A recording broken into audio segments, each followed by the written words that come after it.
토지 공개념은 토지를 국유화한다라고 가짜 뉴스로 만들어져서 몇 달 전부터 사실은 보수 개신교 중심으로 카톡이 돌았어요. 네, 이번 헌법 개정안이 사회주의다, 공산주의다라는 식의 주장들이 꽤 있었습니다. 그 중에서 이제 토지 공개념이 들어갈 것이 거의 뭐 분명했기 때문에 토지를 국유화한다, 땅을 다 뺏는다 이런 식의 카톡이 오랫동안 돌았습니다. 예. 우리 보수는 이제 단어에 공자 들어가면 공산주의로 연결해요. 파블로프입니다. 근데 이게 보수 논리대로면 독과점 규제도 하면 안 되는 거거든요. 예. 사적 경제 활동을 왜 규제합니까? 근데 독과점 규제가 없는 나라가 없어요. 정상적인 나라 중에. 미국도 얼마나 강력해요? 예를 들어 제2롯데타워 이걸 왜 과거에 진보 보수 정권이 다 못하겠느냐. 사유지에 건물 올리는데 왜 방해합니까? 공공기 충돌한다는 거잖아요. 이거 국방의 문제. 공공의 문제가 되니까 못하게 한 거예요. 그러니까 우리 머릿속에 이미 개념이 있어요. 예. 심지어는 홍준표 대표가 과거에 국회의원 시절에 1인 1주택도 주장했습니다.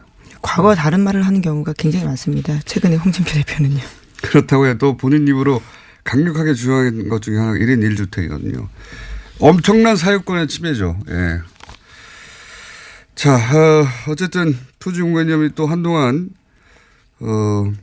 쟁점이 되긴 하겠으나 생각해보면 우리 머릿속에 이미 있는 거고 과거로부터 쭉 있어 왔던 개념이고 예. 노태우 정권 시절 박정희 정권 시절에도 다 시도됐던 겁니다. 실행도 옮겨졌고.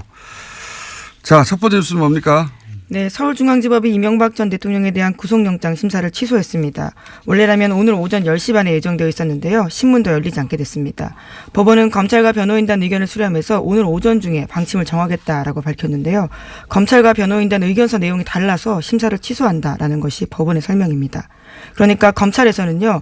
이명박 전 대통령과 변호인단 모두 출석하지 않는다라고 밝혔는데 변호인단은 이명박 전 대통령만 출석하지 않는다라고 서로 다른 이야기를 하고 있습니다. 그러니까요. 이게 검찰이 피의자, 변호사 둘 다 출석하지 않는다는 말을 그냥 했을 리는 없고 당연히 물어보거든요. 변호인단에. 근데 처음에는 그러니까 변호인단이 우리는 출석하지 않겠다라고 했던 걸로 보여요. 그래서 이제 구인장을 반납했고 근데 변호인단이 우리 나가겠다라고 또 통보했다는 거 아닙니까? 이게 그 마음이 바뀐 건지 아니면 의도적으로 이걸 노린 건지 의도적으로 노린 게 아닐까 싶어요. 예. 그래서 구인장관을 알자마자 우리는 나가겠다라고 변호인단 전략적으로 한 게 아닐까 싶은데 이건 저희가 잠시 후 이정열 전 부장판사 영장 심사한 경험이 있는 변호사 중에 이런 경험이 있는 분이 많지가 않습니다. 잠시 후에 연결해 보기로 했고요. 어쨌든 전혀 예상치 못했는데 이게 전략이라면 성공한 거죠. 예. 굉장히 혼선을 끼치고 있어서요. 지금 어떻게 해야 될지 법원도 우왕좌왕하고 있는 것으로 이런 보입니다. 적이 없거든요. 일반적으로는 이런 일이 있을 수가 없는데 대통령이라서 집에 가가지고 끌고 올 수는 없지 않느냐 하는 검찰의 고민. 그러면서 이렇게 이제 어떻게 할 거예요? 파악하는 과정에서 생긴 빈틈. 그걸 노린 전략인 게 아닌가 저는 싶어요. 네. 잠시 후에 이정열 판사와 함께 이 문제는 짚어보기로 하겠습니다. 자, 그래서 이제 늦춰졌어요. 네. 어떻게 될지 모르겠지만 늦춰졌습니다. 현재로는. 왜 이게 전략이라면 왜 늦추라고 했을까? 이게 두 번째 질문이 있는데 일단 이정열 판사하고 이게 전략이라고 보느냐 짚어본 다음에 그 얘기도 한번 해보죠. 자, 다음은요. 네, 이명박 전 대통령 쪽이 또 구속영장 청구서를요 전부 공개하면서 반박에 나서고 있습니다. 자신의 범죄 혐의가 적혀있는 영장을 피의자 쪽에서 먼저 공개하는 것은 굉장히 드문 일인데요. 이명박 전 대통령 쪽에서는 구속영장 청구서를 공개하면서 진술과 진술로 다리를 엮어 만든 것으로 전혀 수긍할 수 없다 이렇게 주장하고 있습니다. 뿐만 아니라 물증 없이 덤비는 건 검찰의 자세가 아니라면서 검찰을 강도 높게 비판하고 있습니다. 물증이 없는 게 아니에요. 물증이 있는 거는 모른다고 하는 거지. 조작됐다라고 주장하고 있습니다. 조작됐거나 모른다라고 하는 거지. 물증이 없는 게 아닙니다. 왜냐하면은 지금 영장에 거의 반 넘게가 그거와 관련된 거예요. 이런 범죄가 있고 이런 물증이 있다. 범죄 일람표가 굉장히 자세히 되어 있는데요. 다스의 돈 세탁 관련된 정황들이 객관적 물증과 함께 있다라고 합니다. 그러니까요. 없는 게 아니라 있는 건 모른다. 예. 그리고 부인할 수 없는 것은 실무진이 한 거다. 예. 그런 얘기입니다. 뭐 이때까지 했던 똑같은 얘기예요. 그런데 이제 특이한 거는 그 피의자 측에서 이 영장 청구서를 다 공개해 버렸어요. 예. 매우 이례적입니다. 피의 사실을 스스로 공표해 버린 건데요. 네. 예. 이거를 보고 이제 물증이 없구나 생각하길 바라는 거죠. 이상한 짓이에요. 굉장히 이해할 수 없는. 누가 그걸 보고 범죄 사실이 없다고 생각합니까?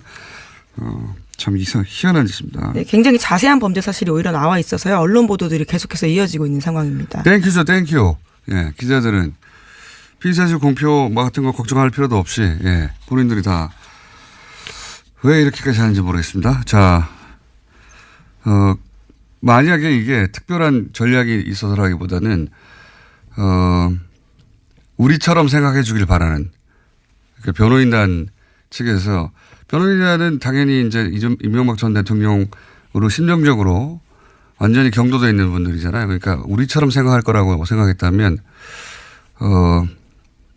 거대한 착각이죠. 네, 이런 상황에서 집단 사고가 가장 위험한 거일 텐데요. 본인들끼리만 이야기를 주고받으니까 재미있는 현상입니다. 예.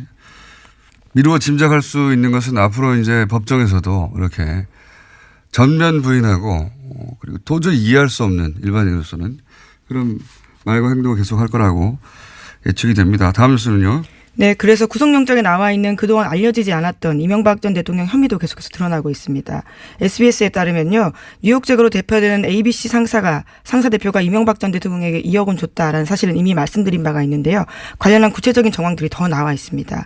이명박 전 대통령이 정상회담까지 가서도요, 이 사업자와 관련된 민원을 청탁했다라고 합니다. 그리고 그 과정을 보면 돈을 받을 때 이제 뇌물을 받을 때 예를 들어서 양심에 걸린다든가 또는 뭐 사회적으로 윤리적으로 문제가 있다든가 이런 고민 자체가 제로인 분이에요. 그런 건 없고 유일한 잣대가 이 돈을 받을 때 들킬까 안 들킬까 이거예요. 예. 탈이 날까 안 날까. 예. 그렇죠. 그래서 이제 돈 준다고 하면 그런 쪽에서는 돈 받을 수 없지라거나 그거는 문제가 있어. 이런 생각은 전혀 하지 않고 일단 좋아요. 땡큐인데 그 사람한테 돈 받았다가 나중에 그 사람이 터뜨리는 거 아니야? 이걸 파악하는데 노력을 기울이지. 이 돈은 받아서는 안 돼. 돈이 작아, 커. 이런 걸 따지지 않습니다. 돈은 다 땡큐. 다만 들킬까 말까. 이것만 고민하는 분이에요.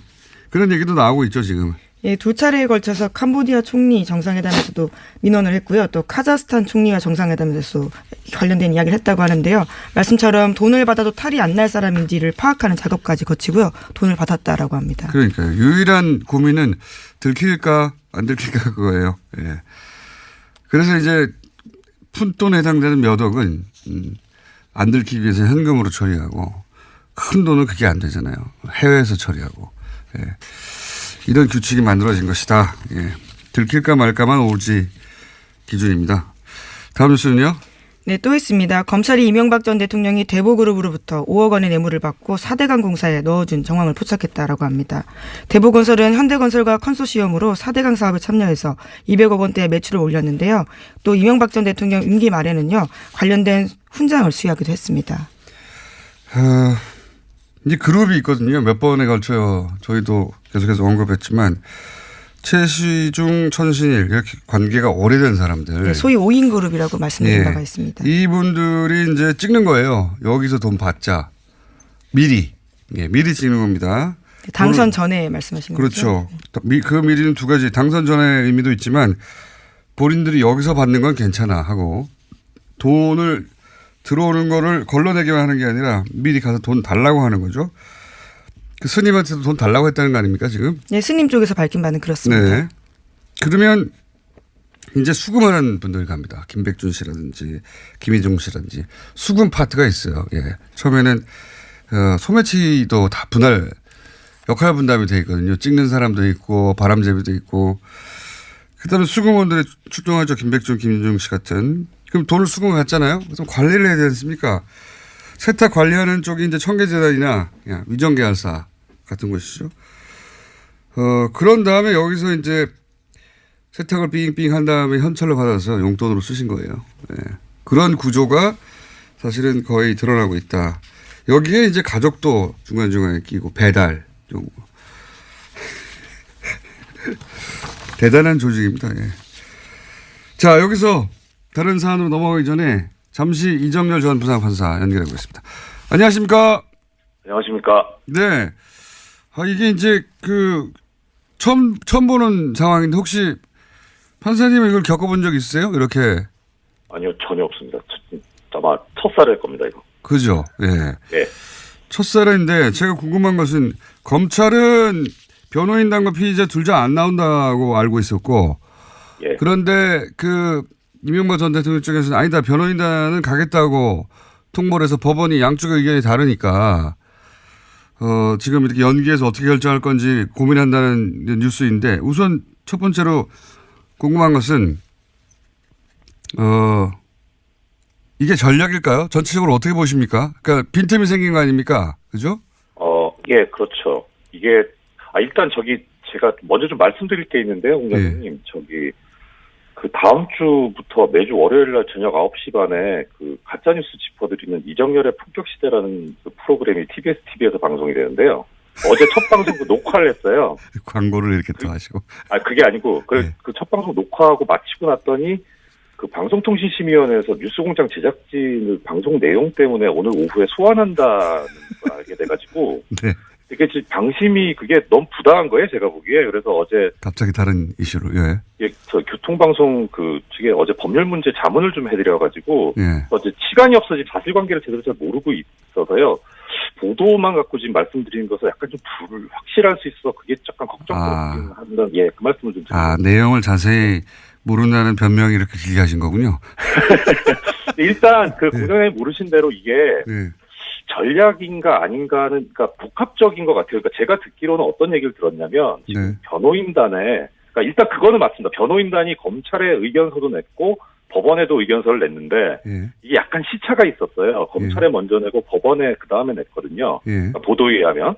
근데 검찰에는 변호인도 안 간다 그랬고, 그러니까요. 법원에는 변호인은 간다고 이렇게 냈나 봐요. 예.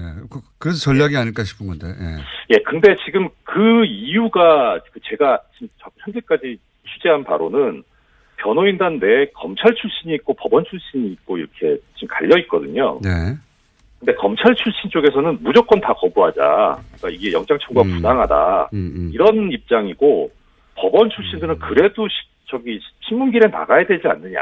변호인단 내부의 의견 조율이 안 돼서 그런 것이다. 그럴 수도 있다. 일단은 처음은 그렇게 시작이 됐던 것 같은데. 예. 근데 경향신문 보도에는 또 뭐가 나오냐면 변호인단에서 의견서를 2번을 냈다고 이렇게 나와요. 첫 번째는 변호인단은 가겠다라는 의견서가 들어갔다가 그 다음에 검찰에서 그러면은 검찰 입장에서 보면은 지금 이거 변호인도 안 나온다고 한다 해가지고 구인장을 아예 반환을 해버렸어요. 법원에다가. 예. 그거를 알고 나서 그런 것 같은데 다시 법원에다 의견서를 내면서 변호인단이 뭐라 그랬냐면 구인장이 발부되면 안 나갈 거고 구인장이 발부 안 되고 신문길이 잡히면 그럼 나가겠다 이런 식으로 또 낸 거예요. 이게 최종적인 입장인 것 같은데 네. 그렇게 보면 이거는 전략이고 꼼수인 거예요. 그런데 구인장 발부 말씀하십시오. 그러니까 구인장 발부 여부에 관해서 나가고 안 나가고를 결정할 그런 권리나 권한은 없거든요. 그러니까요. 예. 예. 피의자는 그런 권한이 없고 발부되면 무조건 나가야 되는데 그런데 그렇죠. 이제 그런 꼼수, 그러니까 지금 꼼수라고 말씀하신 것은 검찰이 구인장을 반환했다는 사실을 알고 나서 그 틈새를 파고들었다. 네네. 네. 그래서 법원도 혼란이 생기고 또 사실은 법원은 그럼에도 불구하고 그냥 해도 되긴 되는 거 아닙니까? 그죠? 당연하죠. 네. 당연히, 지금 법에도 어떻게 돼 있냐면은, 이게 지금, 신문 절차에 그냥 거부하거나 내지는 하여튼 출석이 안 돼서, 네. 그런 경우에는 형사소송 규칙에 있는데 그냥 출석 없이 신문 절차를 진행할 수 있다 이렇게 돼 있어요. 네. 예, 그러니까 중요한 거는 피의자가 출석하냐 아니냐의 문제지 변호인이 출석하냐 아니냐의 문제는 아니거든요. 네네. 예, 그러니까 그게 달라졌다고 해가지고 뭐 바꿀 수 있는 그런 필요가 있는 건 아니고 다만 이제 하나 뭐가 있냐면 그 인신구속에 관한 예규라고 법원 내부에 예규가 있는데 거기서 이제 뭐라고 규정하고 있냐면 구인영장이 반환됐을 때 예. 피의자가 도망갔는지 여부가 명확하게 밝혀지지 않은 경우에는 다시 영장을 발부한다 이렇게 돼 있어요. 근데 그 케이스는 아니고요, 이번에는. 그죠? 그러니까 근데 이 케이스는 아닌 것 같은데 예. 이 케이스를 지금 응용한 것 같은 느낌은 들어요. 응용했다. 예, 어쨌든 예. 법원은 그러면 뭐랄까요? 이게 전직 대통령이고 주목도가 높은 사건이어서 네. 우유부단하게 결정을 못 내리고 다시 고민하는 시간을 가짐으로 해서 이명박 전 대통령 측의 어떤 뭐 전략대로 굴러가도록 만든 그런 잘못이 있다 이렇게 말할 수 있는 거네요. 그렇죠. 이거 좀 말려든 감도 있고 그리고 공장장님께서 정확하게 지적하셨는데 이 우유부단한 겁니다. 그냥 지정했으면 그냥 오늘 열어가지고 나오면 나오는 대로 하고 안 나오면 안 나오는 대로 하고 그렇게 하면 되는데 굳이 뭐 이렇게 또 취소를 했다는 보도가 나오는데 취소를 하게 되면 바로 영장 발부 여부를 결정해야 되거든요. 그러니까 취소를 한 것 같지는 않고 그냥 무기한 연기를 한 것 같아요. 제 생각은. 무기한 연기했다는 건 다시 길만. 그게 물론 뭐 네. 앞으로 뭐 한 달, 두 달 연기될 건 아니지만 어쨌든 네, 그런 건 아니죠. 예, 뭐 조만간 되겠지만 예. 그렇죠. 그러니까 일단 그 다음 이제 진짜로 신문을 할 그 날짜를 정하지 않았다는 뜻에서 무기한 연기했다는 거고, 그러니까 뭐 이제 완전히 묵혀두겠다 그런 뜻은 아니죠. 기한을 정하지 않았다는 건 맞아요. 네. 정하지 않았다는 거지 길게 가겠다 그런 뜻은 아니라는 거죠. 예. 그렇죠. 이거 왜 그랬을까요? 저는 이제 궁금한 게 두 번째인데 실제로는 이렇게 해서라도 뭐랄까 이래봐야 며칠일 텐데 며칠을 더 확보해서 어느 이득이 있을까요? 그냥 전체적으로 법원이나 검찰이 자신들에게 부당한 행위를 하고 있다는 걸 드러내려고 하는 전략일까요? 그냥 며칠 더 그것도 있고 그것도 있고 아마 제 생각에는 가장 지금 이 일련의 사태에 있어서 중심에 있는 이유는 이명박 전 대통령이 다시 세상에 나오고 싶지 않은 거 아닐까. 그러니까 구인장이 어떻든 지금 나오게 되면 설령 이제 불출석하겠다고 의사를 표시를 했더라도 구인장이 집행돼서 다시 이제 포토라인에 나오는 그 모습이 연출되는 거 가능성을 배제할 수는 없잖아요. 그러니까 변호인 입장에서도 구인장이 다시 발부되면 안 나가겠다라고 하는 거는 그 이유는 그러니까 구인장이 나와서 이명박 전 대통령이 다시 지금 그 언론에 노출되는 그게 싫은 거 아닌가 싶어요. 가장 큰 이유다. 알겠습니다. 예, 그거는 하루 이틀이면 이제 밝혀지겠죠. 예. 네. 오늘은 여기까지 짚어보고요. 그 사이 공부를 다시 열심히 하신 다음에 진짜 이유가 뭔지는 그때 한번 따져보도록 하겠습니다. 오늘 말씀 감사합니다. 네. 예, 고맙습니다. 네, 이정효 전 부장판사였습니다. 다들 궁금해서요, 사실은 사람들이. 이게 무슨 일인가. 이런 전례는 없답니다. 전례는 없고 처음 있는 일인데 이유가 뭐냐가 이제 궁금하죠. 남은 이유가 뭐냐. 자, 다음 뉴스 이어가 볼까요? 네, 남은 거. 이명박 전 대통령이 재임 초기에 노무현 전 대통령에 대한 사찰 문건을 보고받았다고 오늘 아침 한겨레 신문이 보도했습니다. 검찰이 영포 빌딩에서 압수수색하는 과정에서 확보한 대통령 기록물 중에서 나온 건데요. 2008년부터 2012년까지 경찰의 사찰 정보가 담긴 60여 건의 문건이 있다라고 합니다. 이 문건은 굉장히 자세한데요. 이를테면 노무현 전 대통령이 사돈의 장남 결혼식에 참석한 후에 강금원 회장의 만나러 충북으로 가서 하루 머물렀다라는 식의 자세한 개인 사찰 정보가 있습니다. 저도 기사 내용 봤는데 여기 보면 주목할 대목이 이런 겁니다. 봉화에 방문객이 왔을 때 방문객들과 주고받은 대화 내용이 적혀 있다는 거거든요. 예. 거기 사실은 프락치가 투입됐다는 거죠. 예. 방문객 사이에 틈새에. 이거는 저도 여러 차례 겪은 예를 들어서 뭐 제가 참석했던 크고 작은 행사나 뭐 이런 모임이 있을 거 아닙니까? 그리고 거기서 발언한 내용이 어김없이 이런 식의 정보 보고가 된다는 경험을 한 적이 있어요. 아, 누군가 항상 있구나. 그런 점 하나. 그러니까 그 주변에 프락치가 있었다는 거죠. 항상. 대중과 만나는 접점에서. 또 하나는 이 뭐 일정을 알 수 있다. 이런 거는 기본적으로 휴대폰, 전직 대통령인데도 휴대폰으로 위치 추적을 한다. 그리고 통신수단을 광범위하게 도감청한다. 이게 이제 뭐 휴대폰으로 이루어졌건 문자로 이루어졌건 이메일로 이루어졌건 간에 알아야지 몇 날 몇 시에 거기 참석했다가 다음에 누굴 만난 다음에 어디로 가고 뭐 라운딩을 한 다음에 휴식을 취하고 그다음에 가족이 바다 낚시를 언제 갔는데 그 바다 낚시에 대해서 뭐라고 했다느니 이런 정보 보고를 하려면 기본적으로 동선 전체를 파악해야 되고 주고받는 대화를 알아야 되잖아요. 그러니까 가족과 주변인들한테도 광범위하게 이런 통신도감청과 위치 추적을 했다는 거죠. 그걸 모르면 알 수 없는 정보예요, 이게. 네, 물론 해당 문건에는 통신 감청을 했다는 내용은 없는데요. 깨알 같은 정보들이 담겨 있습니다. 그걸 안 했는데 가족끼리 하거나 자기들끼리 하는 걸 어떻게 합니까? 누군가가 몇 월 며칠 날 바다 낚시를 갔는데 거기에 대해서 그 동네에서 뭐라고 한다는 얘기를 어떻게 알아요? 알 수가 없어요. 예. 그런 걸 한다는 겁니다. 인정하지는 않겠지만 제 경험과도 일치하는 보도입니다. 저 같은 사람도 했는데 전직 대통령을 안 했을까요? 거꾸로 전직 대통령을 하면 안 되는데 했다는 거죠. 예. 전직 대통령이라도 예, 정권에 위협이 된다고 생각해서. 자, 시간이 한 두 기사 정도 간단하게 짚어볼 수 있을 것 같습니다. 네, 양승태 대법원장 시절에 법원행정처가 소위 블랙리스트 계획했다라는 사실에 대해서 말씀드린 바가 있는데요. 이와 관련한 오늘 아침 경향신문 보도가 있습니다. 박근혜 정부 시절에 긴급조치 피해자들의 손해배상 청구를 받아들였던 판사에 대해서 양승태 대법원이 징계를 추진했다라는 건데요. 또한 김명수 대법원은 이러한 정황을 확보하고도 감췄다라고 합니다. 그래서 외부 조사가 필요하다는 지적이 나오고 있습니다. 이건 말이죠. 대통령 박근혜의 아빠를 욕보이는 그런 지금 청구를 받아들였다는 거죠. 예.